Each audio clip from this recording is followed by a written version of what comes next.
Derek, you spent time at the front lines of this fight. Describe what you saw. Well, there are essentially two stories happening right now in Mosul. The first one is the battle for Mosul, and that's taking place at the front line. And I spent a number of days embedded with a group of Iraqi Special Forces soldiers, the Diyala Brigade. These are guys from Baghdad who've come up to help the fight. It's a major effort. Some 100,000 Iraqi soldiers, Peshmerga fighters from the Kurdish side, Shia militias, they're all taking part in this massive effort to rid ISIS from Mosul, and they're having much success. Of course, we know that back in January, they liberated the eastern side of the city, and really, I think it's fair to say that right now the final push is underway to defeat ISIS in the West, and the soldiers are buoyed. They're certainly feeling confident as the battle continues.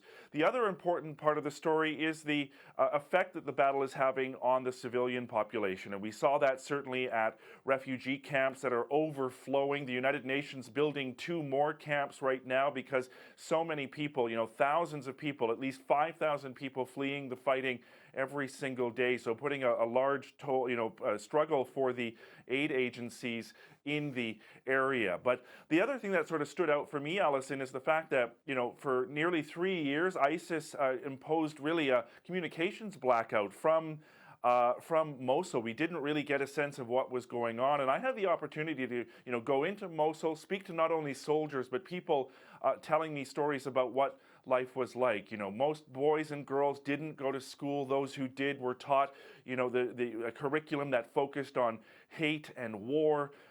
Men, of course, had to grow their beards long because shaving was restricted.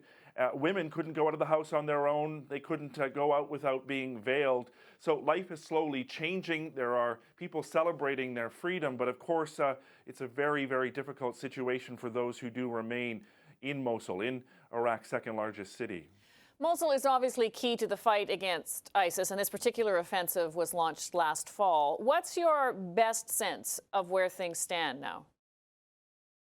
Well, the focus really is on the battle, and it's brought people together because of the fact that you have to go back to June of 2014 when ISIS stormed into town, and they surprised the whole world and really made the world take notice of this upstart group that we hadn't been paying attention to.